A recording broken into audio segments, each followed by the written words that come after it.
y vamos de lo grande a lo pequeño.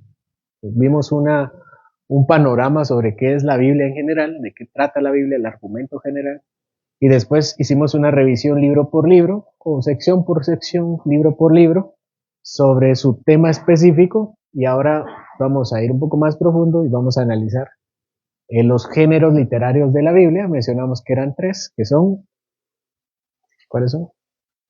Narrativo, poético y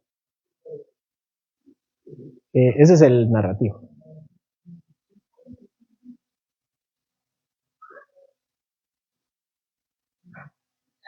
El discurso. El discurso que es una exhortación. El narrativo, bueno, y cada libro tiene un género principal. Todos los libros no se componen de un solo género, sino son géneros combinados.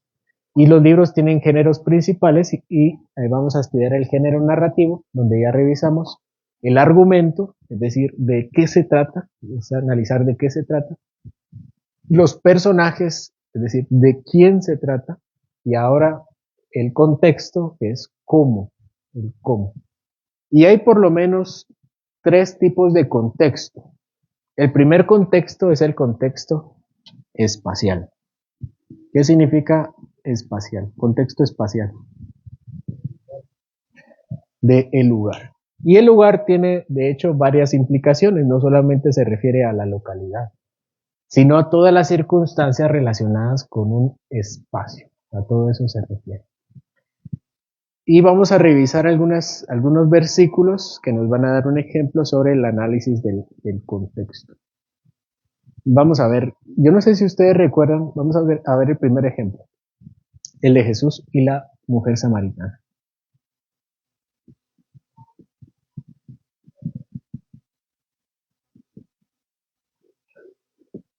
Que lo vamos a revisar también después.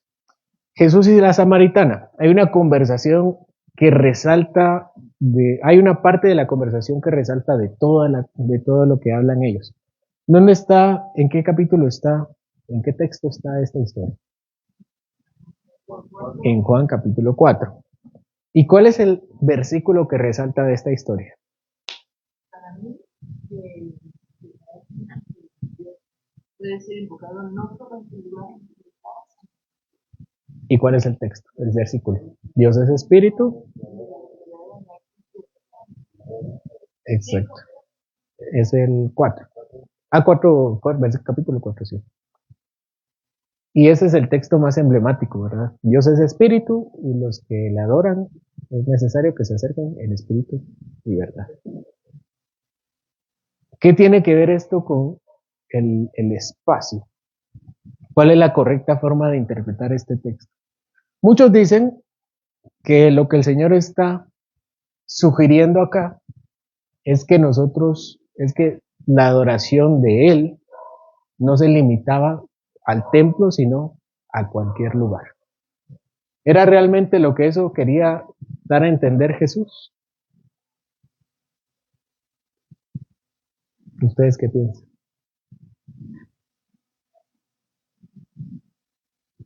En estos estudios voy a tratar de decirles una interpretación equivocada y después vamos a revisar la correcta, como lo hicimos en la historia de Gedeón, ¿verdad? De la voluntad del Señor. Bueno, entonces tenemos el texto de Juan capítulo 4, versículo 24, que dice, vamos a leerlo desde el 3. Mas la hora viene, y ahora es, cuando los verdaderos adoradores adorarán al Padre en espíritu y en verdad, porque también el Padre tales adoradores busca que le adoren. Dios es espíritu y los que le adoran en espíritu y en verdad es necesario que adoren. Le dijo la mujer, sé que ha de venir el Mesías llamado el Cristo. Cuando Él venga nos declarará todas las cosas. Jesús le dijo, yo soy el que habla contigo. En esto vinieron sus discípulos, pero voy a leerlo desde antes, creo que me salté una parte. Versículo 20. Nuestros padres, esta es una consulta que le hace la mujer a Jesús. Nuestros padres adoraron en este monte y vosotros decís que en Jerusalén es el lugar donde se debe adorar. Jesús le dijo, mujer, créeme que la hora viene cuando ni en este monte ni en Jerusalén adoraréis al Padre. Vosotros adoráis lo que no sabéis. Nosotros adoramos lo que sabemos, porque la salvación viene de los judíos. Eso es lo que dice el texto. Entonces Jesucristo no está tratando de decir, hay que adorar al Señor como ustedes, como Dios les dé a entender. Eso no dice el texto. Algunos dicen así, ¿verdad? ¿Por qué haces tal cosa en el culto? El Señor busca adoradores en espíritu y en verdad. ¿De dónde sacan que eso significa espíritu y en verdad? No sé. No sé porque adorar en espíritu no significa hacer cualquier cosa. ¿Cómo? Imaginen que alguien que viene a hacer una obra de teatro, ¿significa eso en espíritu y en verdad? ¿Sí o no? Bueno, el texto no lo dice. Podría ser que signifique, pero ese texto no dice eso. ¿Verdad? ¿Significa ese texto que hay que cantar salmos? Ese texto no lo dice. Hay que ser justos con el texto. Eso no lo dice. Si nosotros decimos hay que cantar, hay que orar, hay que predicar la palabra, lo tenemos de otros textos, pero ese texto no lo dice. Creo que eso es obvio, ¿verdad? Por eso al principio de nuestro estudio dijimos que leemos la palabra gramatical, es decir, lo que dice ahí es lo que es. Lo demás es de mi imaginación. Este texto que dice que hay que adorar al Padre en espíritu y en verdad, no dice que hay que adorarle por medio de teatro, ni por danzas, ni viendo televisión en mi casa, ni viendo un partido. Porque hay quienes dicen, yo adoro al Señor. Mi día de reposo es ver un partido, porque así reposo yo. Eso usted se lo está inventando porque eso no lo dice la Biblia.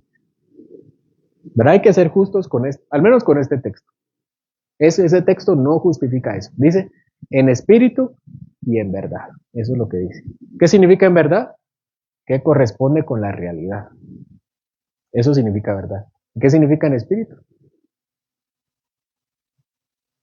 Por otros textos inferimos que es el Señor que obra en nosotros, ¿verdad? Adorar en el espíritu. Pero no lo vamos a ver. Por lo menos vamos a revisar el contexto, que es algo que nos da luz. La samaritana tenía una duda con el Señor. Y la duda era si debía adorar en este monte o en Jerusalén. ¿Cuál es este monte?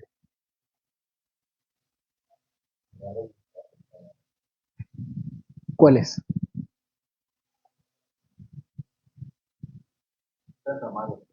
Está en Samaria. El monte principal. En Gerizim. ¿Por qué Gerizim?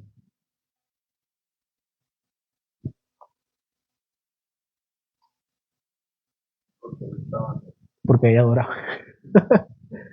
Exactamente, hay una historia que deberíamos revisar en toda la Biblia, que nos vamos a ahorrar esa parte.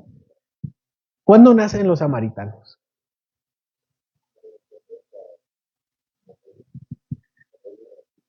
Ya te fuiste muy largo, pero está bien. Está bien. Recuerden que Israel se divide. El Señor dice que va a dividir Israel y la parte del sur se va a quedar con la descendencia de Salomón y la parte del norte se va a quedar con otros reyes. Y ahí hay varias dinastías. Entonces, la parte del norte tiene una capital. ¿Cuál es la capital del norte? Samaria. Cualquiera que vivía en Samaria era samaritano. Pero esos eran samaritanos judíos. Ahí en ese momento la palabra samaritano significa solamente que vivían en Samaria. Como decir quetzalteco. Quetzalteco es de Quetzaltenango. Quetzalteco no es una religión, no es una etnia, es simplemente que pertenece a un lugar. Pero aquí cuando se habla de las samaritanas se refiere ya a una etnia. ¿Por qué a una etnia? Bueno, vamos a avanzar un poquito más, que no quería irme tan atrás. Y ya llega a Siria y conquista al reino del norte, e incluso a Samaria, que era la capital. Y la forma de conquistar los asirios era llevándose a unos locales y poniéndolos en diferentes lados, y en otras naciones también los tomaba y los mezclaba. Y esto lo hacía para que no hubieran movimientos independentistas nacionalistas. Por eso lo hacían. Entonces los habitantes de Samaria se empiezan a mezclar con, con árabes, con... ¿cuáles otros menciona Nehemías? ¿Se recuerdan? Hay etíopes, que son los árabes. También mencionan Asam, moabitas, amonitas. El amonita, ¿se recuerdan? Hay un amonita. Y se empiezan a mezclar. Pero... Y entonces de esa mezcla nace ya los habitantes de Samaria, que se vuelven los samaritanos que conocemos hoy, que ya no son judíos. Llega Zorobabel, bueno, Judá también es conquistado, pero a Judá se lo llevan, lo preservan, va a Babilonia, se quedan 70 años, regresan y empiezan a construir el templo, que es el templo de Zorobabel, y entonces vienen los samaritanos y dicen, nosotros queremos construir con ustedes porque somos israelitas también. ¿Y qué le dice Zorobabel y Jesúa y los ancianos? Ustedes y nosotros, nada que ver. Somos diferentes. Ellos creían que sí porque tenían ascendencia judía, bueno, perdón, israelita, pero la verdad es que ya tenían varias mezclas y el problema no era su mezcla, el problema era la religión que tenían en ese entonces. Por esa misma mezcla hay una nueva religión. Y vienen los judíos y dicen, no, nosotros idolatría ya no. Y se recuerda de un momento donde ya se empiezan a mezclar, llega Esdras y dice, no, ¿saben qué? Saquen a las samaritanas de acá. Saquen a las samaritanas, dice Esdras, inspirado por Dios, por el Espíritu y todo, y sacan a las samaritanas. Y así termina el libro de Esdras Nehemías, que son los últimos 2 libros de la Biblia, al menos en cronología. Y empieza la samaritana en Juan. ¿Cuántos pasos hay ahí? 400 años aproximadamente. En esos 400 años, los samaritanos guardaron mucho rencor. Bueno, lo narra el libro de Nehemías. Los samaritanos atacaron mucho a Nehemías y Nehemías soportó muchos ataques de 3 personas, ¿verdad? De Tobías, del árabe, Hasem el árabe, y Zambalat. Bueno, Zambalat creo que es otro. ¿Sí? Y hay varios que atacan a Nehemías. Empieza a desarrollarse una pugna entre esas 2 naciones, que eran los judíos y los samaritanos. Pero estos samaritanos ya eran algo diferente. Se habían mezclado tanto y habían hecho también una mixtura de tantas religiones que ya no podían ser iguales. Durante esos 400 años, los samaritanos construyeron un templo. ¿En dónde estaba ese templo? ¿En dónde creen que estaba ese templo? ¿En dónde?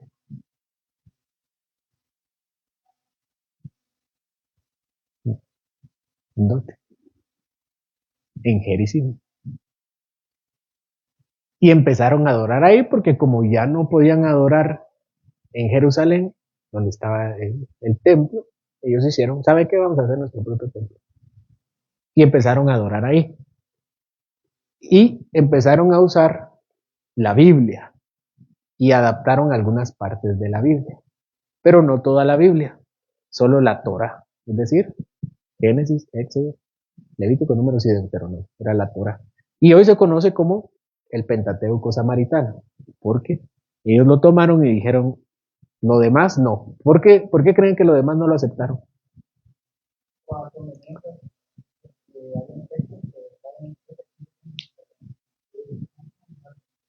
Exactamente, porque Jerusalén a partir de Josué, jueces y en Samuel ya está consolidado Jerusalén como el monte principal de la adoración. Pero hasta Pentateuco todavía no han entrado a la tierra prometida, entonces por lo menos hasta Pentateuco les conviene. Y se quedaron con ese libro y empezaron a hacer su religión a partir del Pentateuco samaritano. Y si ustedes pueden revisar,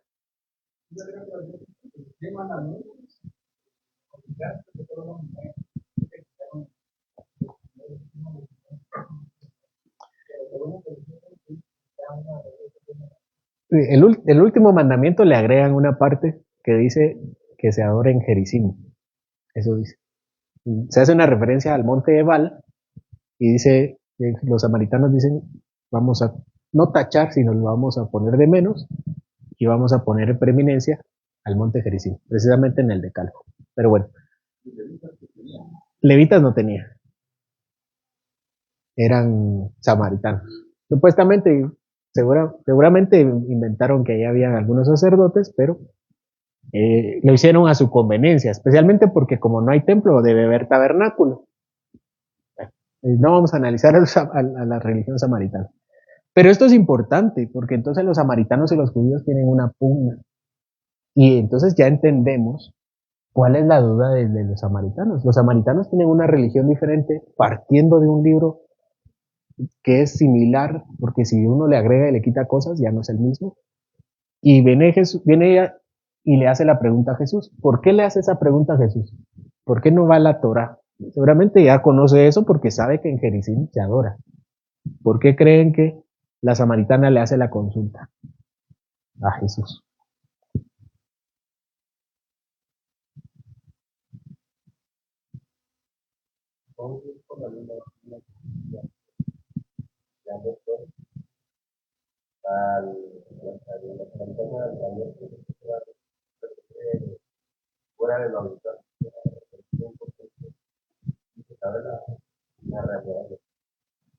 Por ahí va. No le pregunta por qué es judío. De hecho, si fuera judío, ni le estuviera hablando. Eso es lo que le dice, ¿verdad? ¿Por qué tú que eres judío me hablas? Pero de repente pasó de una duda de por qué estamos hablando a preguntarle si en dónde se debe adorar. ¿Por qué? ¿Por qué se lo pregunta? Porque él se está identificando con el Mesías. De hecho, en la conversación le dice, si tú supieras quién es el que te ama, tú no te dirías, yo te daría agua viva. Señor, eres como yo que nuestros padres. Entonces ella ya tiene dicho que él es el Mesías. Esa es otra parte. Pero ella pudo haber dicho, este es un arrogante. Pero creo que ya estaba la respuesta. ¿Cuál es la respuesta?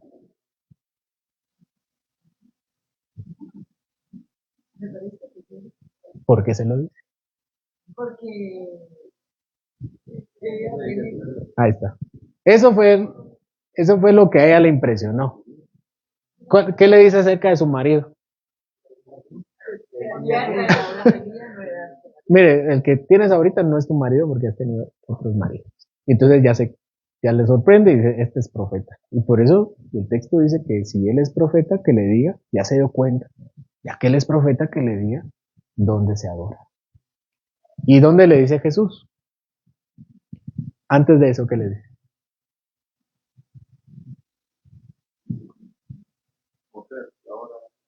Antes. Sí le responde. Ahí en ese texto lo dice. Sí le responde en dónde. Ajá, vosotros adoráis lo que no sabes. Ahí está. Le dice, en pocas palabras, ¿cuál era el monte de Jerusalén? ¿Cómo se llamaba su monte? El monte Sión, el monte, también hay otras referencias, el monte Hebrón. ¿Dónde se adora? ¿En Hebrón o en Jericín? ¿Qué le dice Jesús? En Hebrón. Para empezar, ustedes adoran lo que no saben. En Jerusalén, en Jericín no es. Pero nosotros adoramos lo que sabemos. Es decir, en Jerusalén. Porque la salvación viene de los judíos. Pero la hora viene, y entonces ahí viene el texto. Pero ahora viene. Entonces, le dice si es en Jerusalén, en el monte Hebrón, no en Jericín. Porque en el monte Hebrón iba a pasar algo importante. ¿Qué iba a pasar en el monte Hebrón? En la parte de atrás, un hombre, este hombre, iba a ser levantado e iban a destruir ese templo, como dice Juan, ¿verdad? E iba a ser levantado otra vez. Entonces, ¿cuál es el monte verdadero? El Hebrón, donde iba a ser donde estaba el templo y donde Jesús, de hecho Jesús llega a adorar al templo, enoja porque están en el templo haciendo un mercado, en el mismo evangelio de Juan. Y en este monte, en la parte de atrás, en el vertedero, Jesús es crucificado. Entonces la respuesta viene de entender, aparte de una buena lectura, de entender el lugar. ¿Por qué ellos están equivocados? Y por qué el monte Hebrón es el lugar de adoración. Y después le dice, ya no se adorará ni aquí ni allá, sino en general donde se le busque en espíritu y en verdad. Que no vamos a analizar en espíritu y verdad porque no era el punto de esto, era el punto del contexto espacial o del lugar. ¿Estamos? ¿Comentarios? ¿Uno más? Vamos a analizar Jonás. Tal vez en un sentido lógico eso de lo espacial y la profecía que da el Señor de que ni en este lugar ni en este, sino que en todo lugar, ¿no? Si el clamor de los judíos es sentido lógico, durante 70 años que se suspende el sacrificio, y ahorita van 2000 años. ¿Y por qué Dios, digamos, está cruzado de brazos? Y si hubo tanta profecía en esos 70 años, tanto antes de los 70 años, en los 70 años, y Nehemías y Esdras, para restablecer el templo, para todo esto. Y ahorita 2000 años y no hay sacrificio, no hay. Es por lo que el Señor exactamente le está diciendo a la samaritana, ¿no? Que ya no se va a adorar en el Hebrón. Precisamente por eso es importante la interpretación espacial, o desde el contexto espacial. Este es un punto importante porque hay una escuela de interpretación que dice, vamos a esperar a que el tercer templo se levante. Porque según algunas profecías todavía queda que se levante un templo nuevo. ¿Cuál es el problema actual para que se levante ese templo? ¿Qué hay en esa posición? Hay una mezquita. Hay una mezquita, ¿verdad? Yo no la he visto, ¿verdad? Pero sé que hay una mezquita y va a estar difícil. Pero al final de cuentas que tiren la mezquita y que pongan lo que quieran, un mercado, lo que quieran, porque ya no se va a adorar en ese lugar. Ya no. Por eso es importante entender el contexto. Solo entendiendo ese contexto, ¿qué le está diciendo Jesús a la mujer? Le está diciendo que ni siquiera tiene que ver con danzas, ni con teatro, ni con fútbol. No tiene que ver con eso. En todo caso, si pudiéramos extraer la interpretación del texto, tiene que ver que adorar en espíritu y en verdad, tiene que ver con la adoración en Jesús. O sea, si solo interpretamos del texto, le está diciendo, ustedes adoran lo que no saben, es decir, ustedes son unos ignorantes. En palabras bonitas, nosotros adoramos lo que es verdad, lo que sabemos. Entonces, si le está diciendo que Él es el Mesías, yo soy el Mesías, yo soy la fuente, yo soy el agua, entonces, en espíritu y en verdad, por lo menos significa que la adoración debe ser en Cristo Jesús. Y hasta allí, no más. Si se debe hacer algo o no se debe hacer algo, al menos este texto no nos lo puede decir. Hay que ser justos con el texto. No lo vamos a torcer para justificar lo que estamos haciendo aquí, ni mucho menos otras cosas. Para eso hay otros pasajes. ¿Dudas? ¿Más dudas o comentarios? Vamos con Jonás a Tarsis. ¿Cuál es la relación que tiene Jonás y Tarsis?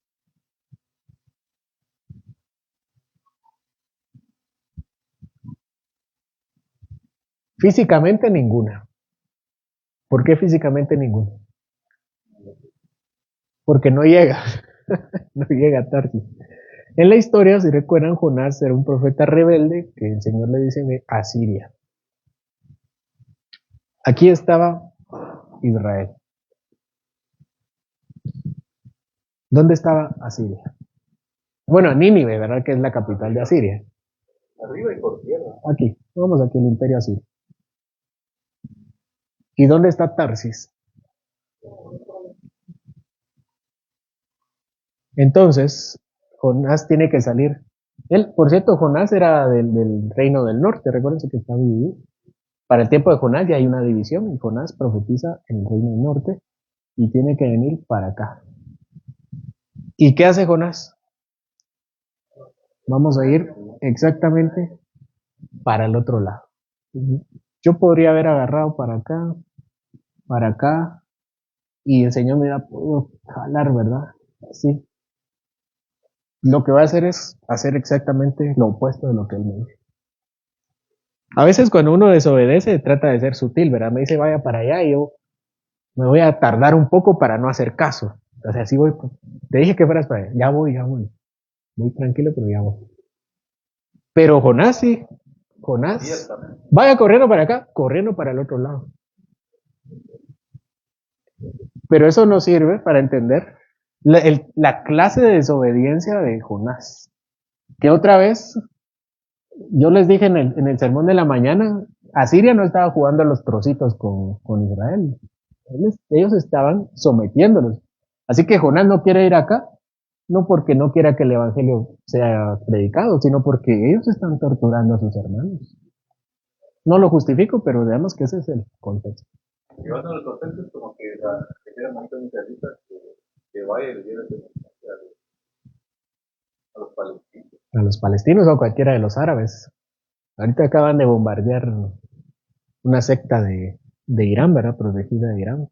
Entonces, puede ser también lo mismo. Es exactamente el mismo sentido. Uno más. Felipe.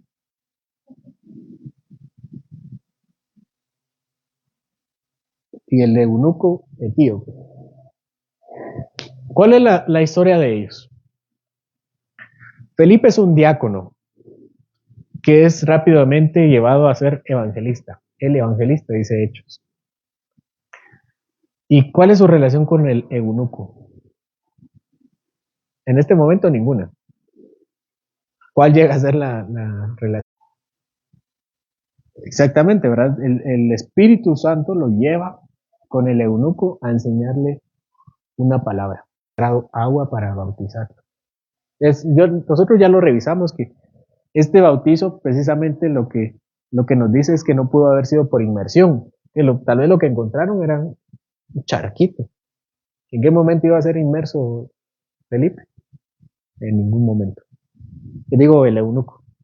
Este es el contexto espacial. ¿Comentar? Bueno, esto lo menciono para que...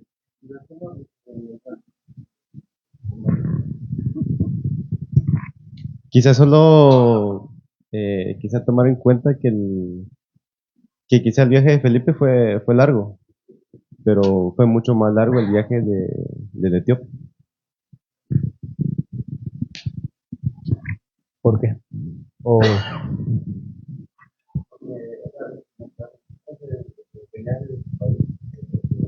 Ah, sí. Sí, el etíope venía seguramente de Etiopía.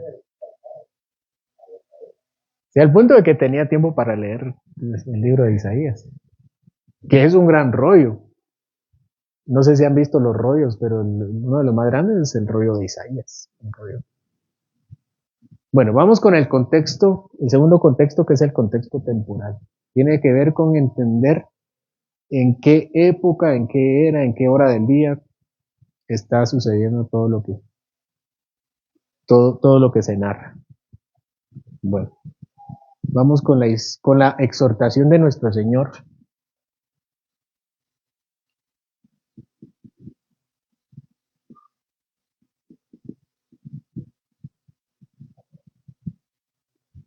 Pero este no es de acá.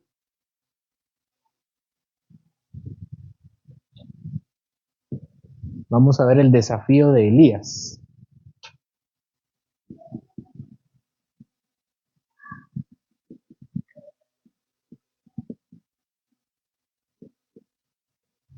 ¿Cuál es el desafío de Elías en el monte Carmelo?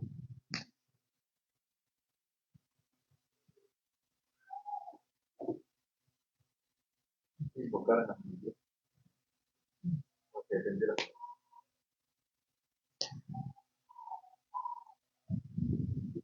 Me refiero a otro, el del versículo 18, pero eso es capítulo 18.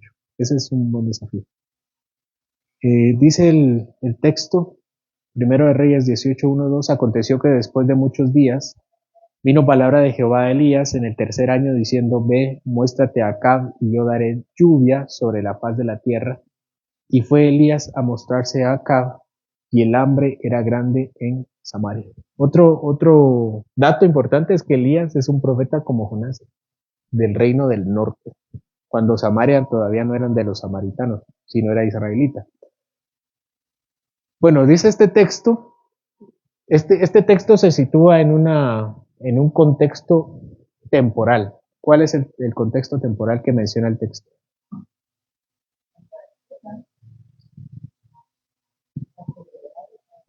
Y el tiempo. Estamos en el tiempo que Israel, Que menciona el texto. Dice un tiempo específico.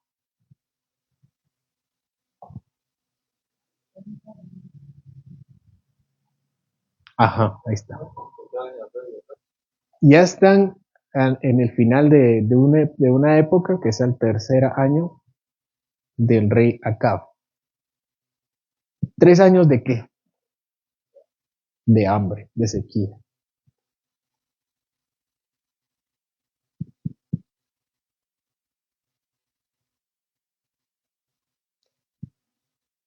Entonces, el desafío que lanza Elías a los profetas de Baal, tiene un contexto temporal que son estos años de sequía.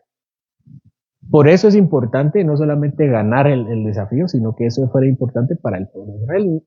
No se reunieron a ver una pelea de gallos. Una pelea de gallos, uno no, yo no, pues, pero la gente va por morbo a apostar. ¿Verdad que sí? Digo yo. Espero que ustedes no lo sepan. Ellos se están reuniendo en torno a una situación importante para Israel. El hecho de que ganara Elías era importante para Israel en términos de la vida de Israel. Por eso el texto no lo menciona. 3 años. Si no se entiende el contexto temporal de la sequía prolongada y de la crisis, se podría interpretar el desafío de Elías de un siervo. Tal vez si uno es evangélico, siervo, ¿cómo está? Siervo de Dios, sí. O pastor, ¿verdad? Es un siervo de Dios. ¿Qué pasa cuando uno piensa en un sirviente? Alguien que a algunos le ayuda en la limpieza. Eso ya casi no se usa, ahora sirviente. Que le ayuda en la limpieza o en alguna actividad de la casa un poco más, un empleado doméstico. Ya eso es un poquito más bonito, ¿verdad? Ya no es tan peyorativo. Pero esclavo significa alguien que había perdido su libertad y que estaba a las órdenes de alguien. ¿Por qué Abraham tenía esclavos? ¿Y por qué la Biblia no llama a los esclavos, a los cristianos a liberarse de este sistema opresor, patriarcal? Es que a cierto punto la esclavitud ofrecía seguridad, tenía una familia, un núcleo familiar. No era como nosotros lo vemos ahora, una clase, no era parte De hecho, no es una clase, ¿sí? Ya no es para nosotros una clase, ¿verdad? Ya es algo, un crimen, es algo que está penado por la ley. Es exactamente eso lo que nosotros vemos en la historia de Abraham, en Génesis capítulo. ¿Qué capítulo es? Hay varios, ¿verdad? Pero lo tenemos en el 17 con un poco más de énfasis en la razón, en la justificación. Antes no existían los estados. ¿Qué es un estado?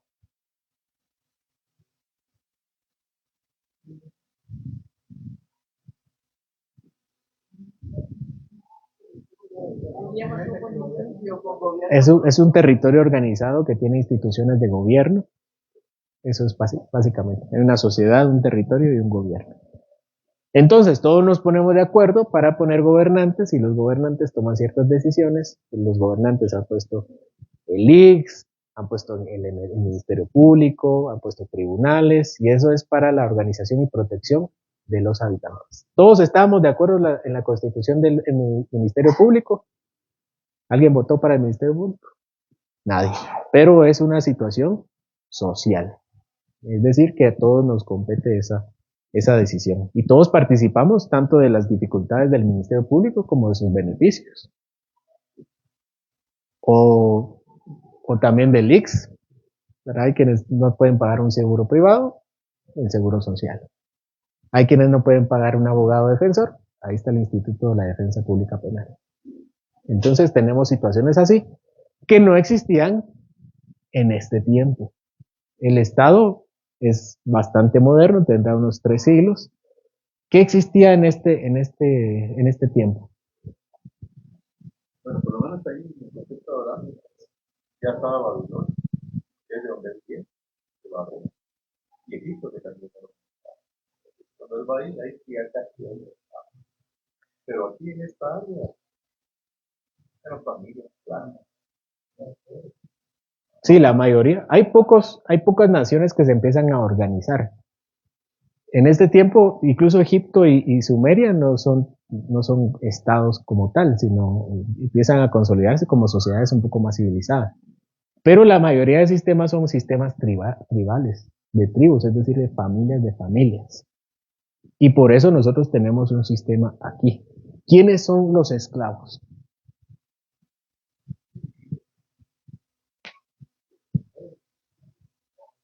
¿Por qué quieren estar como Bueno, hay 2 tipos de esclavos. ¿Cuáles son los esclavos más comunes? ¿Cómo nacen? ¿Cómo se hacen los esclavos? los que se compran, que nacen ahí, los hijos de esclavos, y los que quieren quedarse con ellos? Encuentran comida ahí y mira, yo te digo, como Jacob, que se queda con su tío, pues, una especie de esclavo. Los esclavos principalmente se hacen por las conquistas, por las guerras. Entonces yo llevo prisioneros para que me sirvan, como Lot, que lo menciona en el 14, creo que es 13, 14. Y entonces los conquistan y los hijos de ellos también nacen esclavos. Los esclavos también se pueden vender en los mercados de esclavos. De ahí viene nuestra palabra redención, que es una palabra para comprar un esclavo. Como ven, ¿no? Y como venden a José, José no se fue en calidad de empleado doméstico, ¿verdad que no? No iba a vender su fuerza laboral, él se fue obligado y lo vendieron unos ismaelitas que eran sus tíos pues, prácticamente, o sus primos, mejor dicho, sus primos. Sí, eso lo compraron, se lo llevaron y lo vendieron.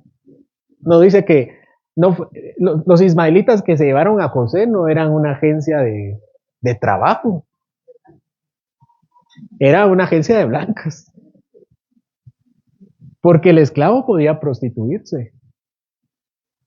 Podía ser prostituido. O bueno, creo que hay otro término específico, pero sodomizado podía ser. De hecho, el árabe lo toman muy claro. No están preguntando de casarse de una manera De hecho, no se casaron. Solo, solo le sirvió para el propósito que le propuso Sara. Este era el esclavo. ¿Y qué le dice el Señor? Bueno, entonces esta era la situación. Se podía ser esclavo por la fuerza, nacer esclavo, pero hay una tercera forma de hacerse esclavo. ¿Cuál era? Ya la dijiste. Yo me vendo. ¿Por qué se vendían? ¿Por qué creen que se vendían? ¿Tenían algún complejo de inferioridad? ¿Que necesitaban ser gobernados por alguien? Para su protección. Entonces, ellos preferían venderse en lugar de vivir solos. ¿Qué pasaba si vivían solos?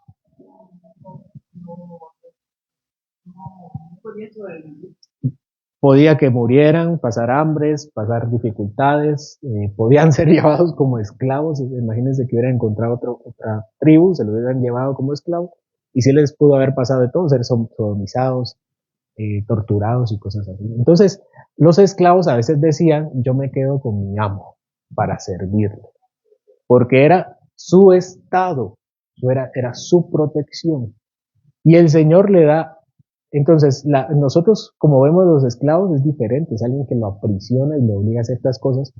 Y ciertamente hay ese contexto en Abraham, pero el Señor le dice a Abraham, no va a ser para ti así con los esclavos.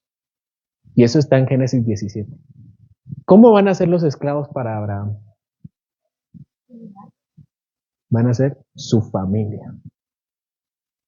¿Por qué eran su familia? ¿Qué tenía que hacer Abraham con ellos? Circuncidarlos. ¿Qué significaba la circuncisión?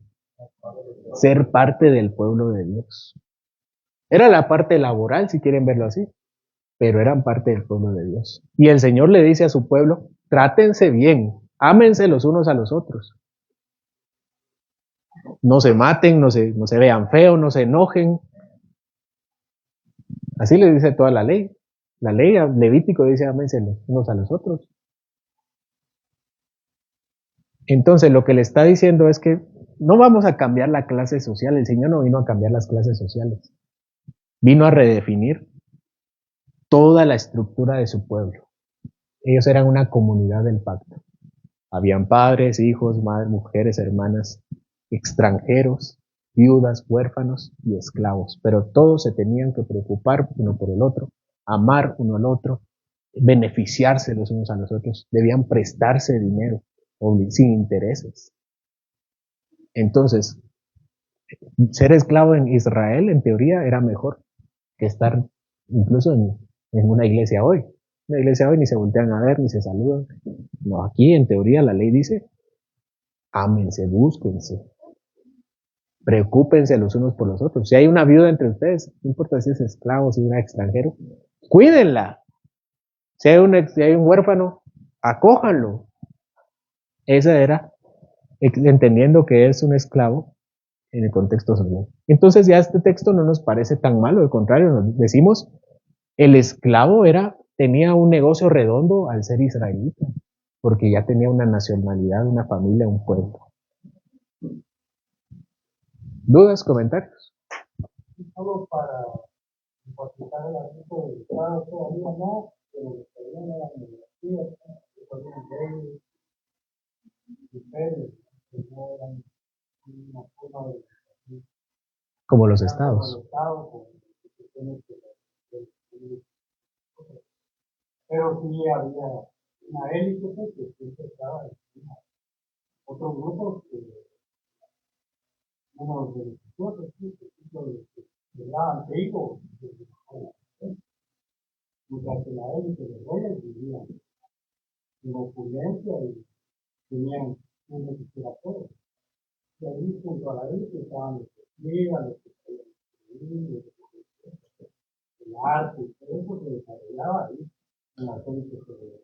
Sí, habían pueblos que ya se estaban consolidando, como eran los sumerios, de donde vienen Abraham, y los egipcios, que son los que se narran en la Biblia. Solamente en otros lados habían más.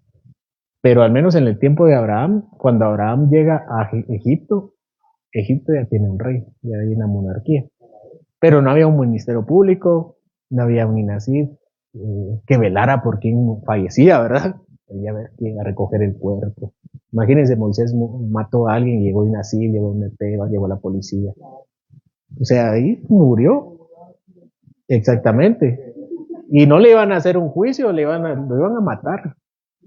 Precisamente porque Moisés no era egipcio. Por eso tiene miedo y se va. No hay ninguna garantía. En cambio aquí, si alguien mata a una persona, imaginemos un caso muy feo. Vamos y atropellamos a alguien atropella. Seguramente le esperará algún tiempo en prisión, pero no se va a otro país. No va a dejar su casa, a su familia. Aquí hay propiedades, es una propiedad privada, hay comida, hay un trabajo, esa es la organización de un Estado. Pero lo que vemos acá era, o será parte de una familia tribal, como lo era el clan de Abraham, o se estaba solo. O las monarquías, ¿verdad?, que tenemos ahí. 400 años más tarde. 400 años más tarde sí ya están como esclavos, ya no por su voluntad, ¿no? Ya están esclavizados en un sistema inhumano, ¿no? Y Dios los libera para establecer su sistema de fe, ¿no? Sí, cuando Abraham llega con el faraón, le estaba hablando al tú por tú. Porque Abraham vence a algunos reinos también, algunos pueblos mayoritarios que hay, cuando libera a Lot. Y después llega a Egipto y le habla al tú por tú a Faraón o al rey, y después se va. Pero ya para el tiempo, tras esos 400 años, el faraón y los egipcios ya son otro nivel, al punto que Israel ya son esclavos. Bueno, comentarios, dudas.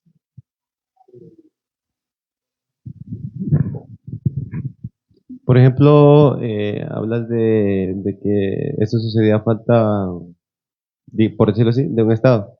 Pero vemos que esta práctica prevalece aún ya en tiempos de Jesús, cuando ya está el Imperio Romano. ¿El Imperio Romano ya funcionaría como un Estado y aún así seguir con esta práctica? ¿O?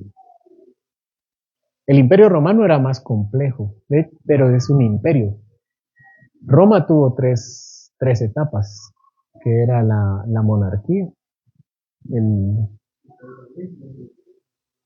después verá la caída de Roma occidental, pero son el imperio, ¿cómo se llama cuando está organizado ¿Nada? con el Senado? Y el imperio, que es la última parte. Entonces, cuando nuestro Señor se empieza a consolidar el imperio romano. Y había garantías solo para los romanos. Israel era un siervo, era un tipo de estado feudal, era una organización feudal, y de ellos estaban los esclavos. Ok, entonces prácticamente seguiría siendo igual, aunque ahora ya no sean dinastías y clanes y todo eso. O sea, un tipo de protección para los esclavos cristianos. Sí, porque no había protección para otras personas que no fueran los ciudadanos. Para ese tiempo ya están los patricios, que son las familias fundadoras, y están los ciudadanos romanos. Por ejemplo, Pablo cuando está siendo juzgado, apela a su nacionalidad romana. Y entonces él no sabía, si no hubieran hecho lo que hicieron con Pablo, porque no tenían los mismos derechos. Y por eso no era un Estado como lo conocemos hoy. Mucho menos Onésimo, por ejemplo, Onésimo no era ciudadano romano. Tenía un nombre romano seguramente porque se lo pone Filemón. Filemón puede ser romano, pero él sí podía tener esclavos. Los romanos no podían ser esclavos. Ok, y por último, en el Antiguo Testamento no hay ningún tipo de, por ejemplo, sugerencia tanto a los dueños de los esclavos como a los esclavos que sean liberados, pero si no estoy mal, en el Nuevo Testamento ya hay una sugerencia de parte de Pablo para que, si es posible liberarse, lo hagan, o estoy mal. A Onésimo. Eh, Sí, no, con a Onésimo le dice que lo reciba como su hermano, pero que lo reciba. Ok. Sí, pues, se sugiere en esa carta, tal vez alguna vez la leemos, pero ese texto es el que se sugiere que se le libere a Onésimo. Pero a Onésimo no le convenía ser liberto, que era el nombre que recibían los que ya no eran esclavos, sino eran liberados. Le convenía vivir siempre bajo la tutela de Onésimo, porque Onésimo él tenía a quien lo defendía, que era Filemón. Filemón podía abogar por lo suyo, y lo suyo era Onésimo. Entonces, para ponernos en contexto, Filemón administraba una iglesia, tenía una iglesia en su casa, y Pablo le dice, recibe a este esclavo que se te escapó, porque él, de acuerdo también con la costumbre, podía castigarlo por haberse escapado. Pero le dice, no, recíbelo como si me estuviera recibiendo a mí. Yo me lo podría llevar, me lo podría tomar, te lo podría pedir, pero yo te estoy pidiendo que lo recibas. Y eso es lo que nosotros vemos, que parece que no aboga por su liberación, porque le dice, él me podría ser útil, pero yo te pido que lo recibas como un hermano. No le dice que lo libere, le dice que lo reciba.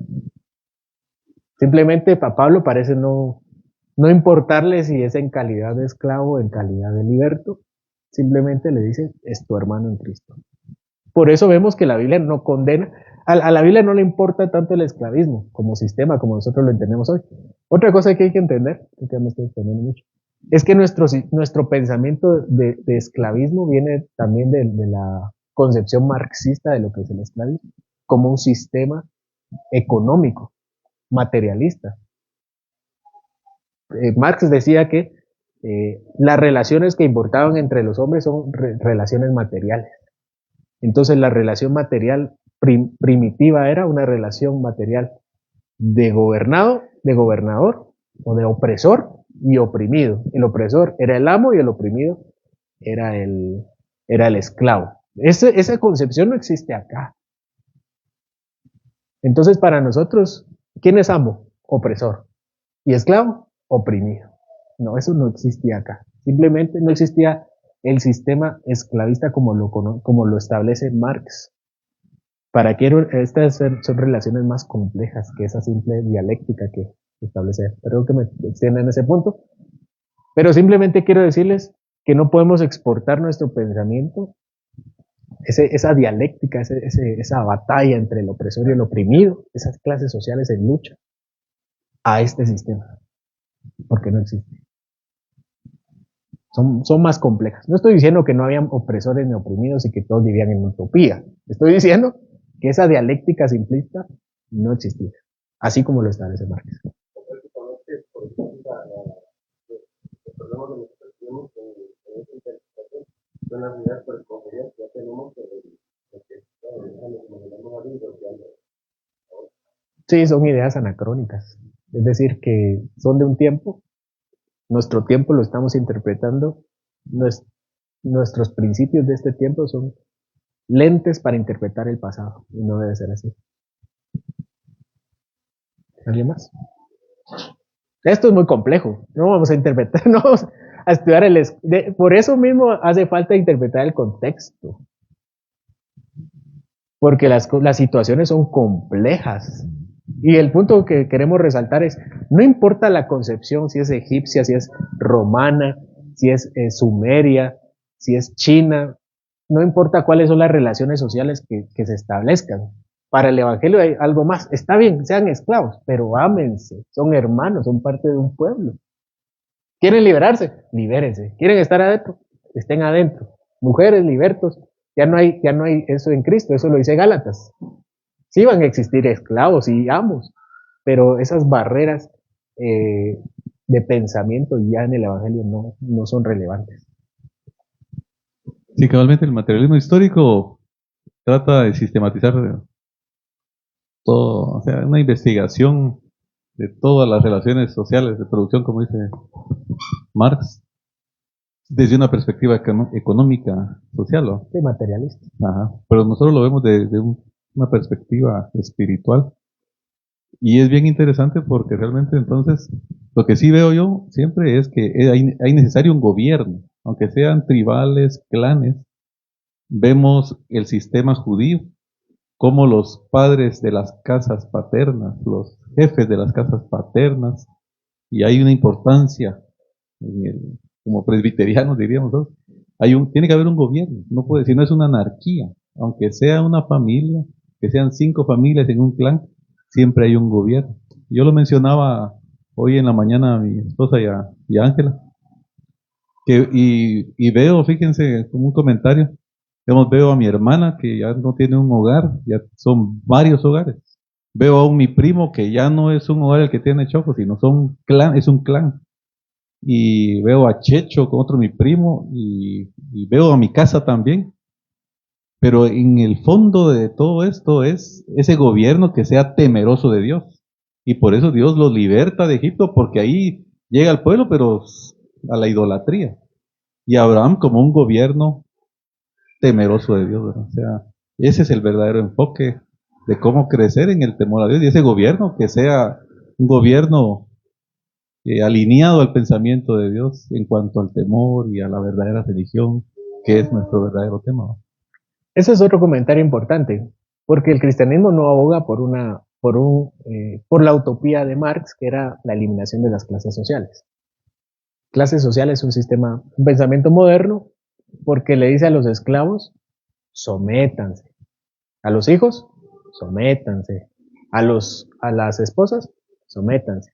A los padres, amen. No, perdón, a los esposos, amen. A los padres, sean tiernos. A los amos, ¿qué es? Sean justos. Entonces, Pablo no está abogando por, como decía Marx, ¿verdad? Que hay que eliminar las clases sociales y todos somos iguales, con vaya, sino hay un gobierno, pero ese gobierno es un gobierno piadoso. Hay alguien en superioridad, otro en inferioridad, pero esa relación de jerarquía no se traduce en una relación violenta, no es una relación de violencia, de opresión, perdón por la palabra, es una relación amorosa en Cristo Jesús. Eso significa. ¿No hay más? Bueno, nos pasamos. Pero como es el día del Señor, solo el almuerzo nos lo impide, pero vale más el alimento espiritual. Igual vamos a orar para terminar. Si no hay otro comentario.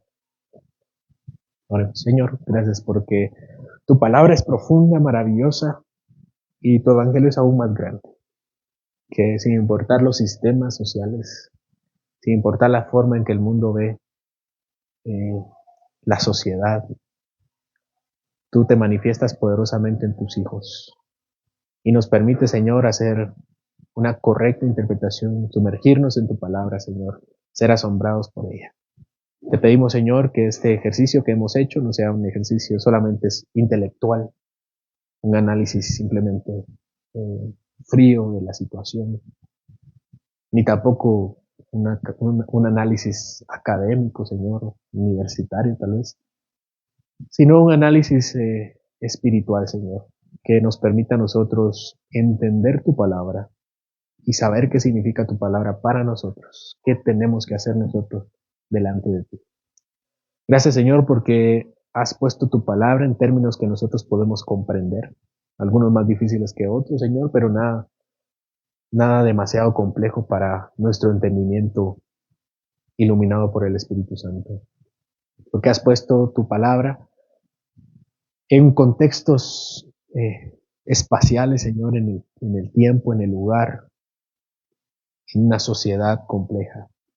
Y te pedimos, Señor, que tú nos des siempre el entendimiento para no tomar tu palabra a la ligera, sino escudriñar las Escrituras. Escudriñar, Señor, entendiendo que esa palabra significa escarbar, Señor, profundizar. No estar satisfechos hasta no entender realmente el significado.